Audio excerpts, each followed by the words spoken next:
Muy buenos días, sean ustedes bienvenidos a JNE Noticias. Hoy jueves 30 de julio de 2020 comenzamos con nuestros titulares.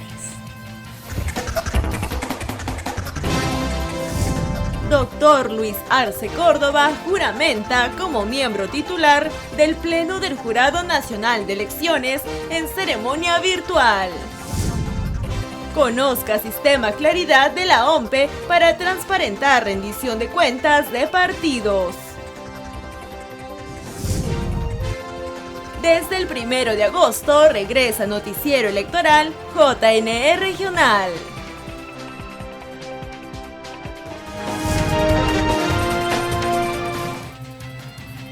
El doctor Luis Arce Córdoba juramentó como miembro titular del Pleno del Jurado Nacional de Elecciones.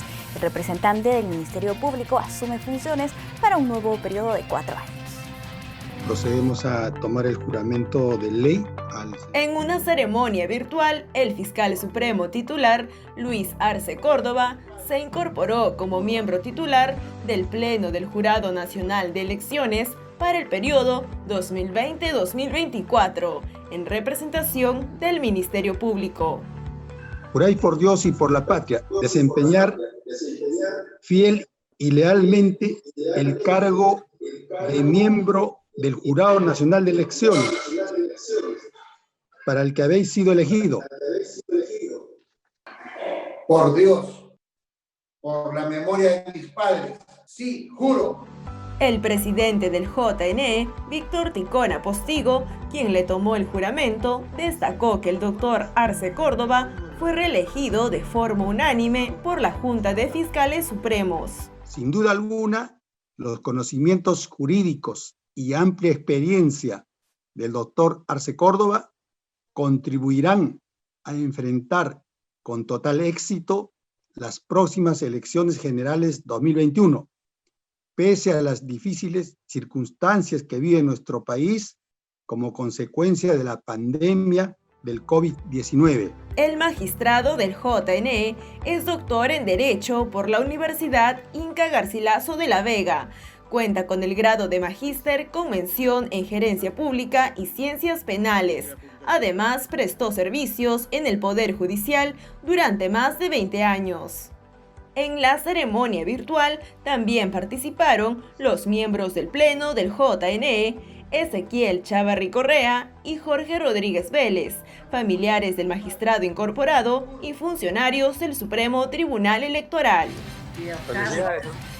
Este 31 de julio vencen las inscripciones del Premio Nacional Democracia Digital 2020. Este concurso busca reconocer las mejores iniciativas digitales en beneficio de la sociedad y la democracia. El Premio Nacional de Democracia Digital se da por 7ª vez en el Perú. Elaine Ford, directora fundadora de D&D Internacional, indica que el concurso reconoce las iniciativas digitales que aportan soluciones políticas y sociales a los ciudadanos. Este 31 de julio se vencen las inscripciones para el Premio Nacional de Democracia Digital. Las inscripciones son gratuitas y se premiarán en 4 categorías: ciudadano, sociedad civil, sector público y sector privado. Los que deseen participar en el concurso pueden ingresar a la página www.democraciadigital.pe. Tanto ciudadanos como entidades pueden participar promoviendo un cambio positivo en la sociedad por medio de la digitalización. Cabe indicar que el Jurado Nacional de Elecciones colaboró con el libro El reto de la democracia digital hacia una ciudadanía interconectada, de la autoría de Elaine Ford, directora de D&D Internacional, demostrando así su preocupación por la democracia digital en estos tiempos. Ahora les contamos que el noticiero JNE Regional vuelve a sus pantallas desde este sábado 1 de agosto. El programa tendrá, además de participación de canales de provincias y de la Agencia Andina, también la actuación de mini reporteros de diversas partes del país. Desde este sábado 1 de agosto, a partir de las 10 de la mañana, el Jurado Nacional de Elecciones vuelve a difundir el noticiero JNE Regional, que contiene la más completa información electoral y nacional. El espacio, conducido por las periodistas Kerstinina y Pierina Nava, contará con la participación de informes especiales de los canales TV Cosmos de Trujillo, TV Norte de Chiclayo y Gaceta Ucayalina Televisión de Pucallpa, quienes además retransmitirán este espacio. También participa la Agencia Andina de Noticias con diversos despachos noticiosos y bloques informativos sobre el COVID-19 en las diversas regiones. Asimismo, por primera vez los niños de diversas regiones del país tendrán un segmento en el cual participarán enviando sus informes con noticias positivas de sus localidades. JNE Regional además tendrá importante información de los diversos organismos electorales con miras a las elecciones generales del 2021. Este programa de fin de semana es un esfuerzo más del Jurado Nacional de Elecciones para fomentar la educación electoral y la difusión de contenidos culturales y que resalten nuestra identidad nacional. Dada la proximidad de las elecciones generales, la Cancillería ya se encuentra en coordinaciones con la OMPE para aplicar un piloto del voto electrónico a distancia a fin de que los electores en el extranjero puedan participar de los comicios.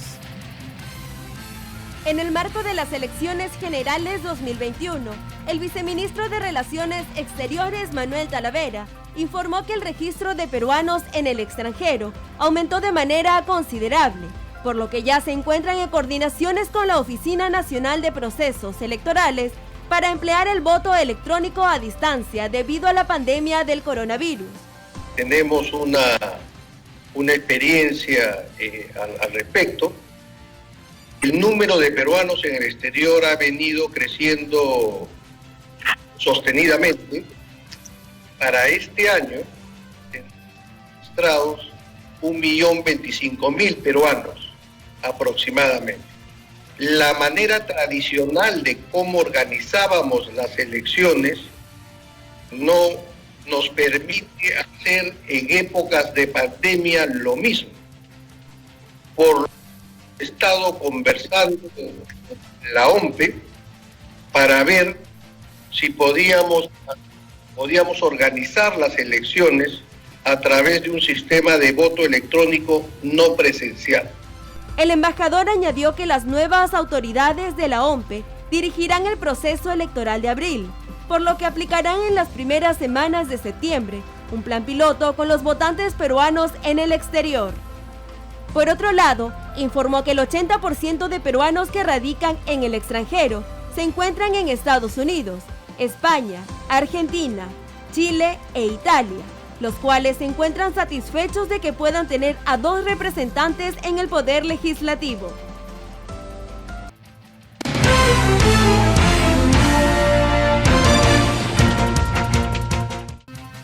Bien amigos, es momento de una entrevista. En este momento vamos a conversar con el doctor Carlos Jaico. Él es jurista y analista político. Vamos a hablar en este momento sobre el mensaje presidencial que se dio hace un par de días y para nosotros es un placer saludarlo. Muy buenos días, bienvenidos a JN Noticias. Muy buenas tardes, estimada Paloma Barreto. Estoy aquí a disposición para las preguntas que se me quiera hacer.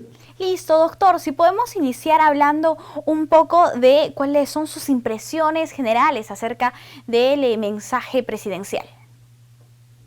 En primer lugar, debo decir que es como un discurso ya el último, pues, de toda la gestión de estos más de 2 años y medio que tiene el señor Vizcarra, que todavía le queda un año. Entonces ha hecho un resumen de las actividades desde el inicio, cómo empezó y sobre todo cómo ha él enfrentado con su gestión esta pandemia del COVID-19, ¿no?, que nos ha puesto en cuarentena todos estos meses. O sea, él ha hecho ahí un balance, digamos, de su gestión, evidentemente porque el próximo año no tendrá la oportunidad de hacerlo. Ahora lo que le queda entonces de este año es pues poner en práctica o hacer realidad también lo que estaba anunciando en su mensaje a la nación.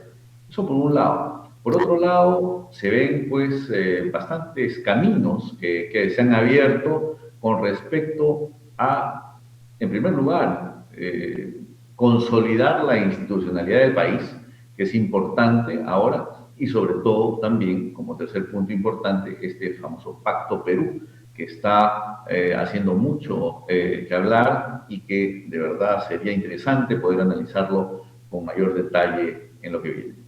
Efectivamente, nos gustaría que nos comente cuáles son sus impresiones específicamente en este punto que toca de Pacto Perú, cuáles serían los puntos de la agenda a tratar y por qué es importante que se tenga en medio de esta pandemia, en medio también de esta separación, digámoslo así, de poderes.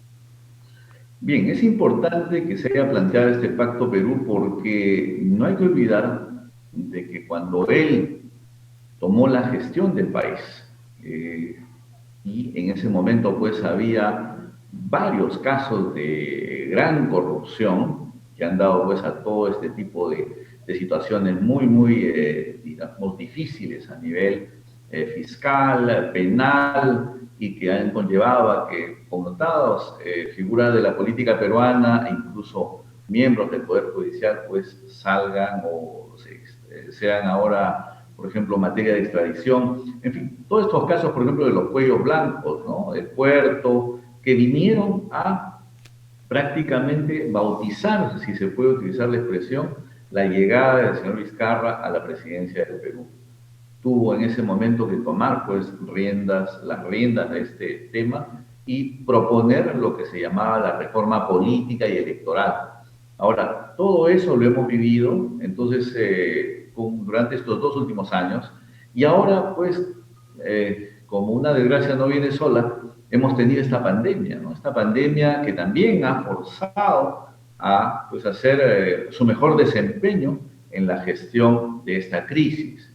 Por lo tanto, llegamos ya lentamente, pero seguramente, a estas famosas elecciones del Bicentenario, 1821, 2021, 200 años de independencia, en las cuales pues se debe llevar la institucionalidad a que esté en su óptimo funcionamiento. Entonces, en ese marco habría que entender este llamado al Pacto Perú, en que participarían todos los partidos políticos y en el que se tendría una visión de país, por lo menos en lo que queda de este año, o sea, en lo que queda ya de esta gestión que terminará el próximo 28 de julio de 2021.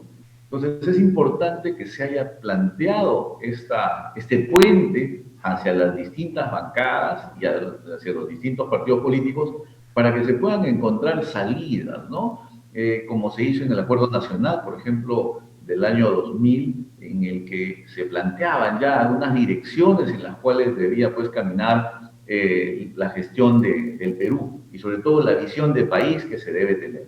En ese sentido me parece que ha sido acertado proponer esa agenda para que los partidos ahora también tomen la responsabilidad de lo que viene pues las elecciones del 2021. Ellos van a ser partícipes, ellos van a trabajar en que sean pues sus mejores líderes y liderazgos quienes puedan llegar a esta gran responsabilidad que es dirigir el Perú, sobre todo en estos tiempos. Me parece entonces que es una gran medida que ahora debe ser pues respondida de manera positiva por los partidos peruanos. Efectivamente, nos gustaría también hablar un poco del sector salud porque se ha prometido un presupuesto de aproximadamente 20.000 millones de soles. ¿Es factible? ¿Será viable para el presupuesto del próximo año? ¿Cómo lo ve? Mire, es un poco difícil, ¿eh? Le debo decir que, por ejemplo, en el Congreso se está proponiendo, hay un proyecto de ley que plantea que ha sido, de hecho, sea de paso, votado en primera legislatura en el Pleno del Congreso sobre, pues, atribuir, por ejemplo, 6% a la educación, 6% del Producto Bruto Interno a la educación. También hay otro proyecto que todavía está en comisión y es el proyecto de otorgar 6% del Producto Bruto Interno al sector salud. Ambas cifras, evidentemente, tienen que ver con lo que se practica ya en el mundo, ¿no? La OCDE, por ejemplo, tiene alrededor de 10% del Producto Bruto Interno invertido en salud, por ejemplo, ¿no? Y la Organización Panamericana de la Salud también plantea que un mínimo de esa inversión debería ser pues 6% del Producto Bruto Interno. Entonces yo pienso que, claro, hay evidentemente todo tipo digamos, de contrariedades al respecto. Se podrá decir que es demasiado, que no va a alcanzar. Pero yo creo que acá no estamos frente a un gasto, estamos más bien frente a una redistribución de lo que es el gasto, que es otra cosa. Me parece que ahí debemos poner a la salud y a la educación, por ejemplo, como temas prioritarios. ¿Por qué? Porque hemos visto cómo esta pandemia prácticamente ha arrasado con todo lo que teníamos de construido en el sector salud, que era poco, a decir verdad, y que pues se ha logrado avanzar, se ha invertido de manera muy responsable y de manera también generosa. Sin embargo, esto nos indica que todavía no hemos alcanzado el nivel que debe tener un país como el nuestro, con 33 millones de habitantes, y que evidentemente va a necesitar mucho más servicios de salud. Ya ahora lo necesitamos con esto de la pandemia, que ha venido prácticamente a desnudar una realidad que conocíamos, sino que también a futuro esto es lo que vamos a necesitar. Entonces creo yo que de manera previsional es importante de que se invierta pues estos 20.000 millones en la salud. Me parece que van a salir beneficiados todos los ciudadanos peruanos, porque sabe bien que un país enfermo evidentemente no puede avanzar. Efectivamente, y no solamente se trata del tamaño o de la cantidad del presupuesto, sino también de la calidad de gasto que se tenga en nuestro país. Nos gustaría hablar ya, para finalizar, sobre la permanencia de las Fuerzas Armadas y de la Policía Nacional del Perú en las calles hasta fin de año. ¿Esto podría ayudar un poco con el control? ¿Es necesario en medio de esta pandemia? ¿Qué opina usted? Pienso que es necesario, hay que tener ahí un poquito referencias sobre lo que está pasando en el mundo.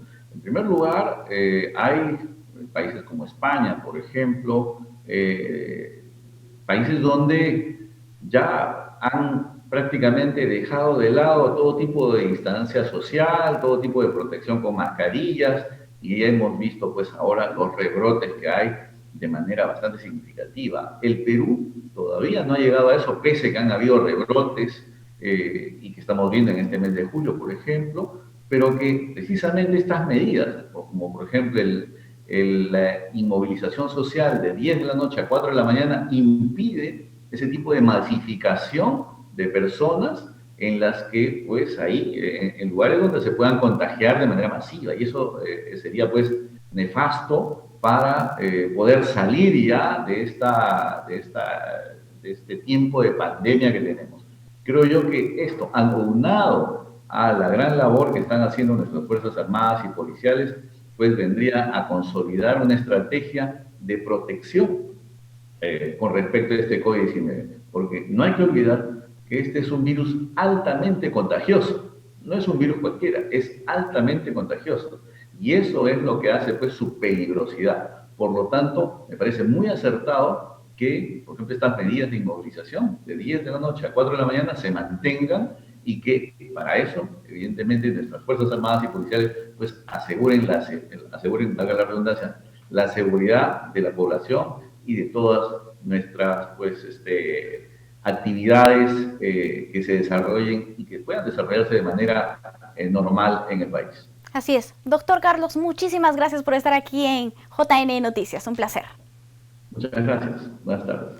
Bien, amigos, este fue un balance sobre el mensaje a la nación del presidente Martín Vizcarra por Fiestas Patrias. Nosotros hacemos una pausa. Volvemos.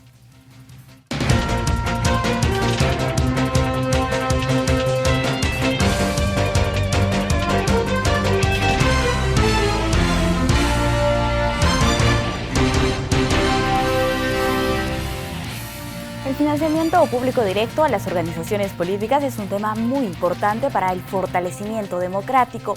En el siguiente informe de la OMPE conozca más de este mecanismo de nuestro sistema. 9 partidos políticos que lograron representación congresal recibirán casi 12 millones de soles durante el presente año para su fortalecimiento institucional, es decir, deben ser destinados a la capacitación de sus integrantes, investigación y todo lo que signifique su crecimiento y consolidación como organización política. Actividades de formación, actividades de capacitación, de investigación y la difusión de estas actividades. A esto se llama financiamiento público directo. ¿Qué significa esto? La Ley 28094 de organizaciones políticas ordena su cumplimiento a través de la OMPE. Este es un financiamiento en dinero, por eso se llama público directo, que es un financiamiento que proviene del Tesoro Público, o sea, es dinero del Estado peruano. La OMPE es la que está obligada a cumplir la Ley de Organizaciones Políticas y en ese sentido está obligada a hacer el cálculo como indica la norma y hacer la distribución como indica la norma. Pero debemos aclarar algo, esto no es un pago, es un financiamiento con recursos del Estado y hay una gran diferencia en ambos términos. No es que se le paga al partido político porque el pago es una contraprestación. Cuando yo voy a una tienda y voy a comprar algo, ¿no? Voy a la bodega a comprar de repente algún producto de pan llevar, yo pago porque me entregan algo a cambio. Esto no es un pago, acá no hay ninguna contraprestación. Esto es un dinero que el Estado peruano otorga a los partidos políticos a través de la OMPE para su fortalecimiento institucional. Entonces, ¿a qué debe destinarse o en qué debe usarse ese dinero? Seminarios, conversatorios, mesas de diálogo, cursos, diplomados para sus cuadros, para sus militantes, adquisición de inmuebles, pueden comprar locales partidarios con el financiamiento público directo, pueden equipar sus locales partidarios también, el mobiliario, pueden adquirir mobiliario, pueden hacer pagos al personal. Pero jamás deberá utilizarse en hacer campaña. La prohibición que existe es utilizar estos recursos para campaña electoral. Está prohibido cualquier tipo de acto de campaña con dinero proveniente del Tesoro con financiamiento público directo. Existen requisitos que las organizaciones políticas deben cumplir para poder recibir este recurso. Tienen que tener su cuenta en el Banco de la Nación, los poderes de sus representantes al día, un plan de trabajo mensualizado y presupuestado de las actividades que van a realizar, que es previamente compartido con nosotros para que nosotros les digamos si el plan está o no acorde con la norma y en ese sentido se pueda hacer el desembolso del recurso. Pero así como se otorga la transferencia mensual, también se puede suspender. Los partidos políticos que reciben esta subvención tienen la obligatoriedad de rendir cuentas del uso del recurso. Si dejan de rendir o si hay alguna observación en la rendición, se suspende inmediatamente el otorgamiento del recurso del mes siguiente hasta que se subsane ese tema observado. La OMPE trabaja en la orientación continua de las organizaciones políticas para cautelar el buen uso de este recurso del Estado. Se trabaja muy de la mano con los partidos políticos para darles la asistencia técnica que pueda disipar cualquier duda que puedan tener respecto al uso del recurso, pero además se fiscaliza y en caso hubiese alguna falta también se penaliza.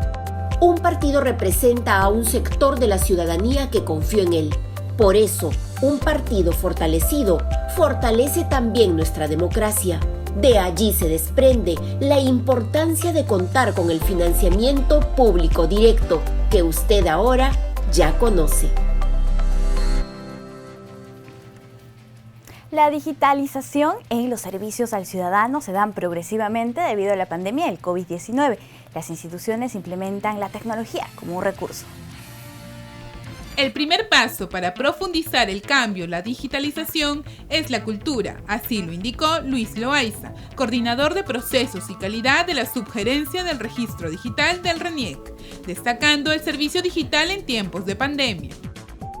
Así también sostuvo la importancia de hacer uso de la tecnología para que los ciudadanos sean parte del servicio que brinda el sector público. Cabe destacar que el servicio digital se caracteriza por ser automático, no presencial, para la producción y acceso a datos que generan valor público para los ciudadanos. El especialista indicó que la transformación digital es un proceso que permite una mejor interacción entre los ciudadanos que acceden a un servicio.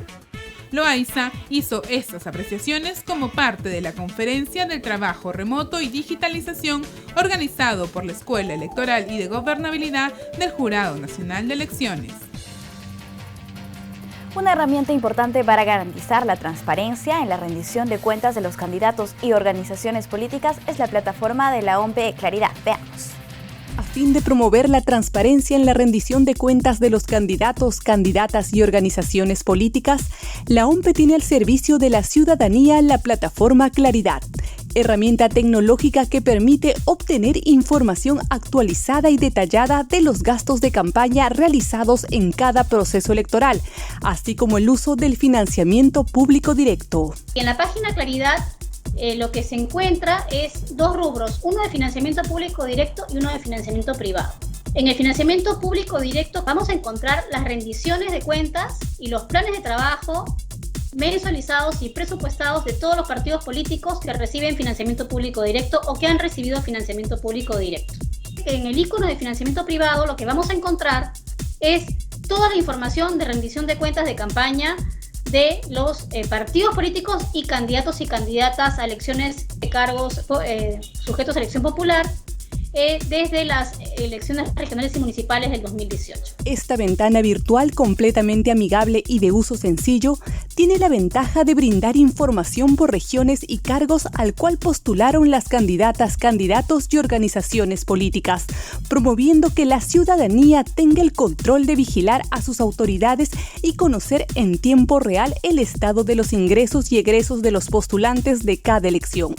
Es así como la OMPE cumple con informar de forma eficaz y neutral, siempre al servicio de la democracia. Es fundamental porque esta plataforma permite el acceso a toda la información sobre las fuentes de campaña y por lo tanto eso da lugar a que la ciudadanía pueda establecer vínculos, análisis de información y se pueda conocer transparentemente quiénes están respetando la legislación tanto administrativa como la legislación penal en materia de financiación de partidos políticos. ¿Es una herramienta para los partidos útil? Sí. ¿Para las candidatas y candidatos útil? Sí. ¿Para la ciudadanía? Sí. Y para la administración pública también. Porque está abierta, es una plataforma abierta. Lo único que es importante que se visite, que se pueda promover, que se pueda difundir. Creemos que la vigilancia ciudadana es un elemento importante. Muchas veces la ciudadanía dice, ¿pero en qué gastan? Bueno, si ustedes quieren saber en qué gastan el financiamiento público directo, ingresen a nuestra página, al icono Claridad.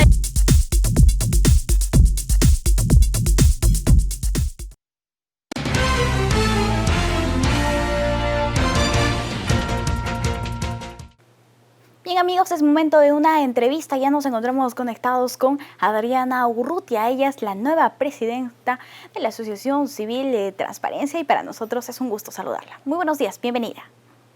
Hola Paloma, muy buenos días. Muchas gracias por la invitación y a todas las personas que nos están acompañando el día de hoy. Bien, Presidenta, nos gustaría que nos comente cuáles son los planes, cuáles son los retos que asume ahora al estar a la cabeza de esta importante institución. Gracias, Paloma, por la pregunta, porque yo creo que además, estando en el canal del Jurado Nacional de Elecciones, es momento de hablar del año clave que viene, ¿no? Que es un año electoral, y en ese sentido para la Asociación Civil Transparencia, que yo presido y que hemos asumido con un nuevo consejo directivo que está compuesto por 5 mujeres, 3 hombres, 2 miembros de regiones y un fuerte componente joven. Para nosotros es un año clave para el país, ¿no? Y entonces ahí creo que es importante señalar que la prioridad de la asociación va a ser, y como ha venido siendo, el fortalecimiento de la democracia para garantizar una calidad de la democracia, ¿no? En el país, 9 de cada 10 ciudadanos no confía en este régimen representativo, siendo las elecciones un componente fundamental. Y entonces tenemos que buscar comprometer a los ciudadanos, pero también mejorar la calidad de la representación para que se puedan discutir y se puedan, digamos, garantizar la retribución de derechos que son derechos fundamentales, ¿no? El derecho a la salud, el derecho a la educación, pero también los derechos políticos, ¿no? Y es así que vamos a lograr mejorar la calidad de nuestra representación. En ese sentido, en este año electoral hay un tema clave que debemos hablar y que vamos a tener que acompañar como transparencia, que es, digamos, el seguimiento al avance en las reformas políticas, ¿no? Hay algunos avances, se han dado ciertos avances, sí, sin duda, pero hay mucho más por hacer, ¿no? Y ahí tenemos que buscar vincular las iniciativas de la reforma con la mejora de la calidad de la representación. En ese sentido, por ejemplo, algunos de los avances que se pueden señalar es la aprobación de la paridad y la alternancia, la ley que busca involucrar a las mujeres en la política. Sin embargo, y es necesario decirlo, hemos esperado 200 años de vida republicana, pensando que el próximo año cumplimos nuestro bicentenario de la independencia, celebramos el bicentenario de la independencia, pero en ese sentido no hay mucho que celebrar, porque las mujeres han esperado, como lo venía diciendo, 200 años para participar en igualdad de condiciones en la política, ¿no? Entonces, efectivamente. Ahí creo que hay una tarea pendiente. Digamos, ese avance que ha podido haber está condicionado a un conjunto de otras reformas que van a incidir en el proceso electoral, y sin duda una de ellas, y de las más importantes, tiene que ver con la eliminación del voto preferencial, ¿no? De cara a las elecciones del 2021, creo que ahí es un tema importante.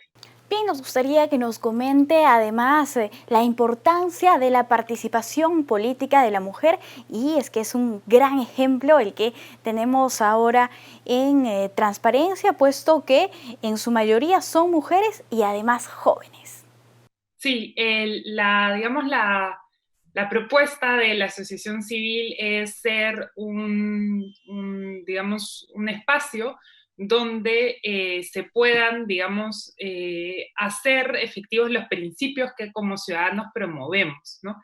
Y entonces una de las apuestas recientes de la asociación ha sido la conformación de este consejo directivo que tiene en su mayoría a jóvenes, ¿no? O en todo caso, equilibrando, digamos, jóvenes, porque también creo que es importante rescatar que si bien la juventud y digamos, el componente de personas más jóvenes debe ir vinculado o debe formar parte de un equipo que también incluya trayectorias de mayor experiencia, ¿no? Entonces nosotros somos 4 jóvenes, sí, o más jóvenes, y 4 personas que ya vienen trabajando, de hecho 3 personas que se mantienen desde el consejo directivo anterior. Pero yo creo que ahí nosotras como mujeres, somos 5, somos una presencia mayoritaria, creemos que en realidad la incorporación de las mujeres no es una excepción, que debiera ser un principio mismo de la democracia. O sea, cuando hablamos de mejorar la calidad de la representación, implica que nosotras, como la mitad de población que somos, nos veamos representadas en estos espacios de representación, ¿no? Entonces, eso ha sido parte de lo que hemos querido incluir en este nuevo consejo. Y otra cosa importante, además de la juventud, porque en el Perú somos un país joven, 1/4 de la población, poco más de 1/4 de la población tiene entre 15 y 29 años, que es la definición censal. Entonces también tenemos que pensar la política desde los jóvenes, para los jóvenes y con los jóvenes. Y también otro componente que yo creo que es fundamental en el nuevo consejo directivo de nuestra asociación es la incorporación de 2 integrantes que están en regiones, ¿no? Tanto en La Libertad como en Cajamarca. ¿Por qué? Porque debemos pensar en la política a nivel nacional, y pensar la política a nivel nacional implica un trabajo con diferentes regiones. Y finalmente, la última característica del consejo directivo que quiero resaltar es que 4 miembros hemos sido antes voluntarios de la Asociación Civil Transparencia, ¿no? En unos momentos claves para el país, en los años 2000, varias fueron voluntarias, y bueno, algunas más hemos ido saliendo del colegio, ¿no? Entonces, años después nos encontramos en el consejo directivo, y de hecho una de las ex voluntarias es Cintia Cienfuegos, que hoy es coordinadora de la asociación, ¿no? Entonces también es importante que como asociación nos identifiquemos con quienes están en los territorios y que van a ayudar a hacer de esta campaña una campaña por la calidad de la democracia. Respecto al voto preferencial, ¿cuál es la posición de la Asociación Civil Transparencia?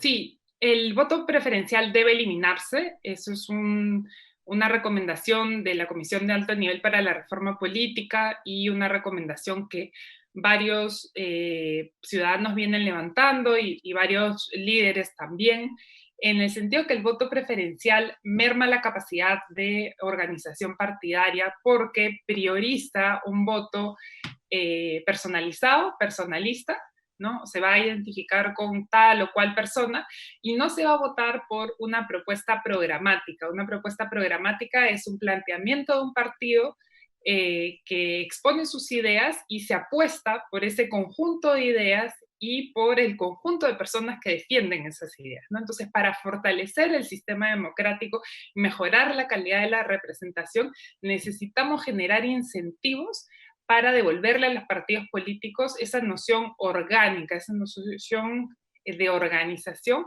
que deben tener. La inclusión del voto preferencial ha fragmentado el voto, la volatilidad del voto, y es más bien un incentivo a que se inviten, digamos, a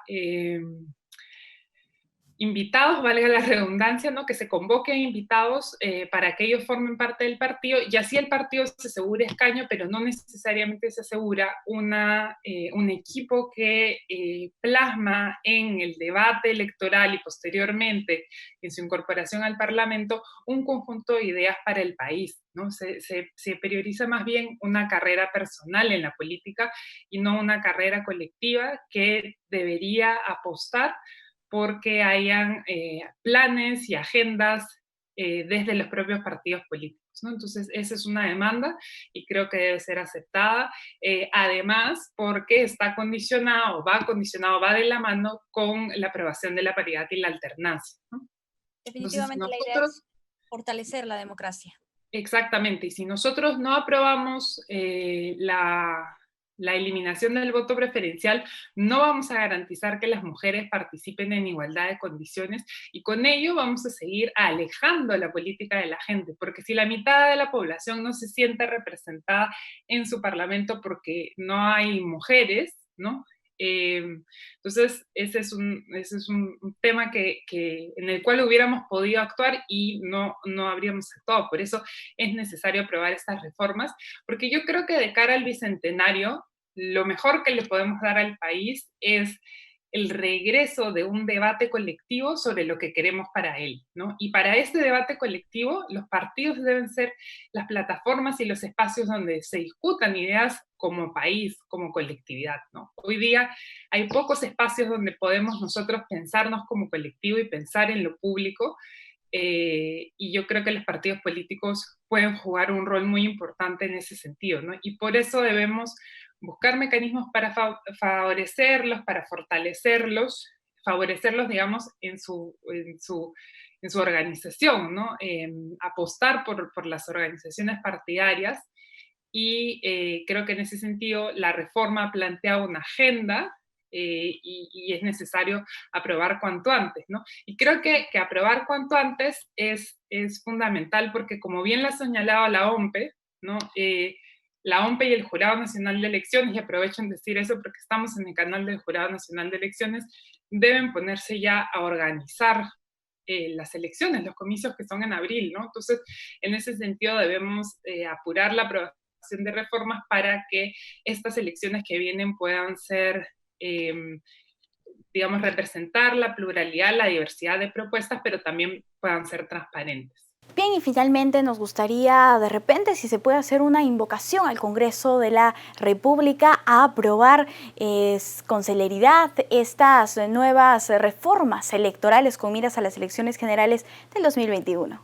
Así es, ¿no? Entonces debemos convocar al Congreso al Congreso de la República para que pueda aprobar estas reformas de cara a darle al Perú en su bicentenario unas elecciones que estén a la altura de la diversidad de su gente y la diversidad de propuestas políticas que existen en este momento, ¿no? Y entonces es por eso que es necesario aprobar las ideas que ya se han venido discutiendo en el marco de un cambio de reglas de juego para fortalecer la democracia y mejorar su calidad.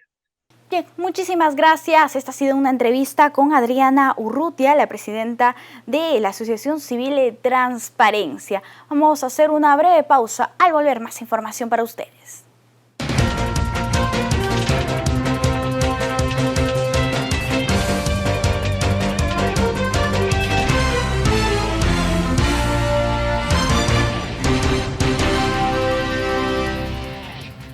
Ahora tenemos información de coyuntura. Durante el homenaje a los héroes de la batalla frente al COVID-19, el presidente Martín Vizcarra recalcó que el Pacto Perú busca consensos con las fuerzas políticas por el bien del país. El presidente de la República, Martín Vizcarra, reiteró su invitación a las fuerzas políticas para sumarse al Pacto Perú que propuso en la víspera en su mensaje por Fiestas Patrias. Ello indicó para encontrar acuerdos mínimos de consenso que permitan al país transitar al bicentenario de la independencia en el 2021. Para garantizar una transición ordenada y escuchando el clamor ciudadano en favor del diálogo, hemos propuesto un pacto que nos permita construir acuerdos mínimos de cara al bicentenario. Espero que las fuerzas políticas tengan la disposición de participar en la búsqueda de consensos por el bien del país. Una vez más, en nombre de la nación, quiero reconocer a las instituciones que contribuyen a la lucha contra la pandemia y a todas las peruanas y peruanos que desde hace 136 días, al cuidarse y protegerse, también están cuidando y protegiendo a los suyos y a toda la comunidad. Su esfuerzo diario, su dedicación y su perseverancia constituyen hoy el mayor incentivo y la mayor fortaleza para derrotar a la enfermedad y sacar adelante a nuestro país. El jefe de Estado participó del homenaje a los héroes de la batalla frente al COVID-19 en la Plaza Cáceres del Cuartel General del Ejército en el distrito de San Borja, en donde reconoció el compromiso de las instituciones que contribuyen en la lucha contra la pandemia. En su discurso, el mandatario también señaló que en su mensaje al Congreso trazó el camino que seguirá el país hasta el 28 de julio del 2021, con énfasis en la lucha contra la pandemia y la reactivación económica. Ese camino es el de una lucha más firme y decidida contra la pandemia, del impulso económico, la ejecución de obras y la generación de empleos, y del fortalecimiento de la democracia con elecciones libres y transparentes. Asimismo, el presidente Vizcarra señaló que durante la emergencia sanitaria ha salido a relucir lo mejor de los peruanos, con grandes gestos de solidaridad y unidad, por lo que reconoció el compromiso y la entrega de los profesionales de la salud, personal asistencial, miembros de las Fuerzas Armadas y Policía Nacional, así como los trabajadores penitenciarios, miembros de Serenazgo, el Cuerpo de Bomberos y personal de limpieza. Finalmente, el jefe de Estado reiteró sus condolencias por los peruanos fallecidos a causa de la pandemia y señaló que esta pérdida enluta no solo a sus familias, sino al país entero. Tenemos a continuación el resumen oficial de las noticias sobre el COVID-19 de la Agencia de Noticias Andina. Nos reporta Ana Bendezú.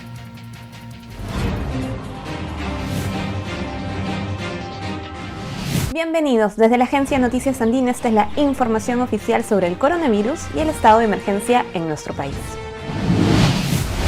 El ministro de Defensa Walter Marto sostuvo que se ampliará el estado de emergencia después del 31 de julio para que continúe el apoyo de las Fuerzas Armadas a la policía en cuanto a tareas de seguridad. Agregó que también continuarán las restricciones en las regiones de Arequipa, Ica, Junín, Huánuco, San Martín, Madre de Dios y Ancash. La Comisión de Fiscalización acordó citar para la próxima semana al alcalde de Lima, Jorge Muñoz, para que responda sobre las responsabilidades en la muerte del niño de 2 años que cayó el último domingo a un pozo en un parque de la urbanización Roma en el cercado de Lima.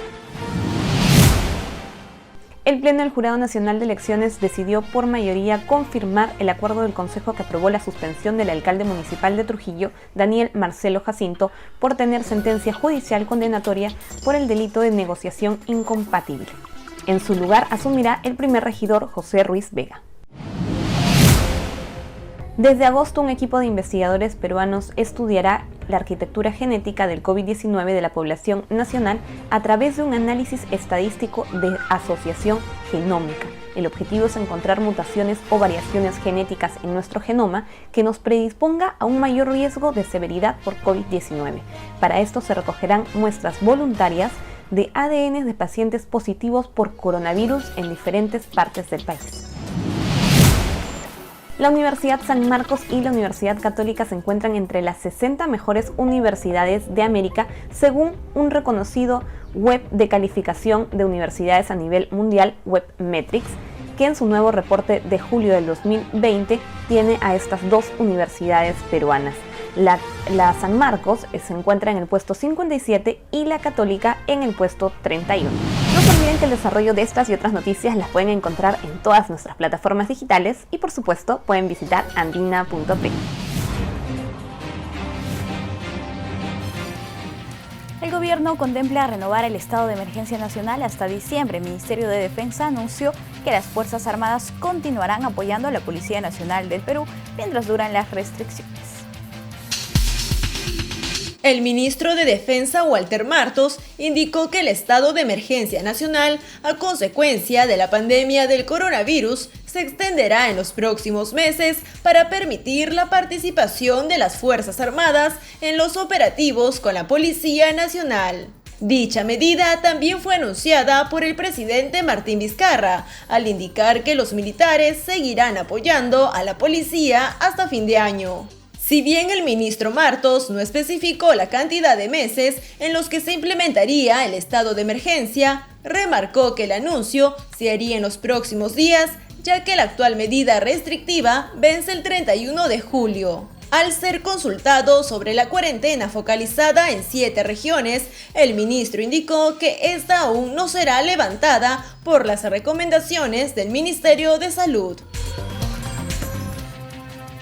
Firme en la lucha contra la violencia de género, el gobierno instalará 20 centros de emergencia mujer al interior de las comisarías. En lo que resta del año, el gobierno instalará 20 centros de emergencia mujer al interior de las comisarías, con el fin de fortalecer la lucha contra la violencia a la mujer y acabar con esa cultura machista que tanto daña a la sociedad. El presidente Martín Vizcarra destacó el aumento a 572 millones de soles el presupuesto para la ejecución de un plan de acción conjunto orientado a resultados a fin de reducir este flagelo, lo que representa hasta 10 veces más los recursos recibidos en años pasados. Como parte del legado que su gestión recalcó que desea dejar en favor de las poblaciones más vulnerables una menor brecha en este campo. Por ello, puntualizó Vizcarra que trabaja en la política nacional tanto para la niñez y la adolescencia, la discapacidad y para las personas adultas mayores. La Defensoría del Pueblo recuerda a las instituciones públicas que las restricciones al acceso a la información pública pueden ser sancionadas. La Defensoría del Pueblo recuerda que la Ley de Transparencia y Acceso a la Información Pública señala que toda persona tiene derecho a solicitar y recibir información de cualquier entidad estatal, siempre que haya sido creada u obtenida por ella o que se encuentre en su posesión o bajo su control. Esta información debe ser otorgada en un plazo no mayor de 10 días hábiles. Por su parte, la Constitución Política del Perú señala que el acceso a la información pública es un derecho fundamental por el que cualquier ciudadano puede solicitar sin expresión de causa la información que requiera y recibirla de cualquier entidad pública en el plazo legal, con el costo que suponga su reproducción. El ejercicio de este derecho no se encuentra suspendido mientras dure el estado de emergencia. En tanto, permite el control ciudadano de las acciones de la administración estatal, la lucha contra el secretismo y la corrupción, así como la vigencia del principio de máxima publicidad en la gestión pública. Dada su importancia, la Defensoría del Pueblo exhorta a las entidades públicas a garantizar este derecho a todas las personas. Este lunes 3 de agosto se valorará el pedido de impedimento de salida en contra del excongresista Héctor Becerril. La fiscal de la Nación, Zoraida Ábalos, solicitó 36 meses de impedimento de salida del país para el excongresista Héctor Becerril, en el marco de la investigación en su contra por cohecho pasivo impropio, tráfico de influencias agravado y organización criminal. La audiencia pública virtual para la sustentación del requerimiento fiscal fue programada para el 3 de agosto a las 9 horas ante el Juzgado Supremo de Investigación Preparatoria de la Corte Suprema, según informó el Ministerio Público. El pasado 10 de julio, Zoraida Ábalos presentó ante el Congreso 2 denuncias constitucionales contra Héctor Becerril por la presunta comisión de los delitos de tráfico de influencias y organización criminal.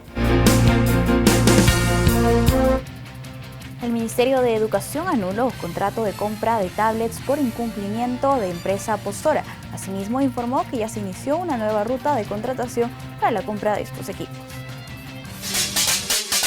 El Ministerio de Educación informó que decidió no realizar el contrato con la empresa Topsal-ESAC para la adquisición y distribución de más de 1.056.000 tablets por incumplimiento de los requerimientos establecidos en las bases del proceso para la compra de estos productos. Mediante un comunicado, el Minedu señaló que la empresa no cumplió con presentar la carta fianza por el 10% del monto total del contrato dentro del plazo establecido, que expiró el pasado 21 de julio, para la adquisición de los equipos informáticos y que incluía cargadores solares y planes de datos dirigidos a estudiantes y docentes. El Minedu ha dispuesto acciones legales contra la empresa ante el organismo supervisor de las contrataciones del Estado y la Procuraduría Pública del Minedu para determinar su responsabilidad. Finalmente, el Minedu informó que se inició una nueva ruta de contratación con la finalidad de adquirir los equipos y hacerlos llegar a sus beneficiarios en el plazo más breve posible, y que los detalles serán informados en los próximos días. El Ministerio de Economía y Finanzas anuncia propuesta para que todos los peruanos que cumplen 18 años accedan a una cuenta básica del Banco de la Nación. Medida busca contribuir a una real inclusión financiera. El Banco de la Nación evalúa una propuesta para abrir una cuenta básica a todos los peruanos que cumplan 18 años de edad. La ministra de Economía, María Antonieta Alba, sostuvo que la situación actual de pandemia ha revelado que se necesita con urgencia herramientas y servicios financieros formales al alcance de todos. Recordó que desde el pasado 12 de junio su sector viene sumando esfuerzos para una real inclusión financiera. En ese sentido, resaltó la creación de un grupo de trabajo especial para fortalecer al Banco de la Nación como política nacional de inclusión y gobierno digital. En esta temporada fría, el Ministerio de Salud recuerda lo esencial que es el consumo de alimentos ricos en vitaminas A y C, así como de proteínas y carbohidratos, a fin de evitar males respiratorios. Veamos. Debido a este invierno, el Ministerio de Salud recordó a la población lo importante que es llevar una alimentación rica en vitaminas, proteínas y carbohidratos que permitan mantener el sistema inmunológico en óptimas condiciones y así evitar enfermedades respiratorias o reducir el impacto de ellas en el organismo. A través de los especialistas del Instituto Nacional de Salud, el MINSA recalca que el cambio brusco de temperatura, sumado a la falta de sueño y la mala nutrición, pueden ocasionar que las defensas del organismo bajen, por lo que sugieren la ingesta de alimentos saludables que contribuyan a la prevención de infecciones respiratorias agudas. Los expertos también detallan que la vitamina A permite mantener el buen estado de las mucosas, que actúan como una barrera natural contra las infecciones. Esta vitamina pueden encontrarlas en los lácteos, huevos, zanahorias, camote, papaya y mango. En cuanto a los alimentos que contienen vitamina C, son el camu camu, el aguaymanto, el maracuyá, la naranja, el tomate, la mandarina, entre otros. Estos ayudan a estimular el sistema inmunológico y al poseer abundante líquido, otorgan una correcta hidratación en invierno. Por otro lado, los cereales andinos también concentran una importante cantidad de proteínas de tipo vegetal y con excelente calidad de aminoácidos esenciales. Bien amigos, no hay tiempo para más, ha llegado el momento de despedirnos. Muchísimas gracias por acompañarnos en la jornada informativa de hoy. Recuerde que estamos en los canales 44 y 516 de Movistar, asimismo en las redes sociales del Jurado Nacional de Elecciones. Los dejamos con bellas imágenes de Cieneguilla en Lima.